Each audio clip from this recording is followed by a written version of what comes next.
Արդեն 1 տարի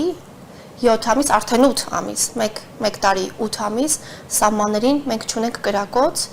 կրակոցների հետևանքով էլ չունենք զոհեր։ Սա կարևոր արձանագրում է եւ այստեղ կարող ենք վերջակետ դնել եւ փակել այս թեման խաղաղության պայմանագրի վերաբերյալ։ Եվ հետ գնալով ես այս հարցը ինձ եմ տվել, գիտեք, իրականում ես ինքս ինձ հարց եմ տվել, արդյոք մենք բավարար չափով գնահատում ենք այն իրականությունը, որի մեջ մենք հիմա ապրում ենք, այն ներկան, որի մեջ մենք գտնվում ենք, եւ ես հիշում եմ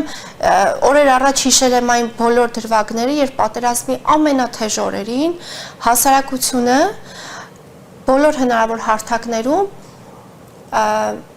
գրառումների տեսքով, կոչերի տեսքով, ելույթների տեսքով հնչեցնում էր հետևյալ միտքը՝ կգա մի օր, որ այս երկու երկրների միջև չլինի պատերազմ, լինի խաղաղություն, նստեն կլոր սեղանի շուրջ, բանակցային գործընթացը, ինչպես նախկինում էր ասվում, ոչ թե մտնի փակուղի, այլ ստեղծվի ճանապարհային քարտեզ, որի վերջնարդյունքը խաղաղությունն է,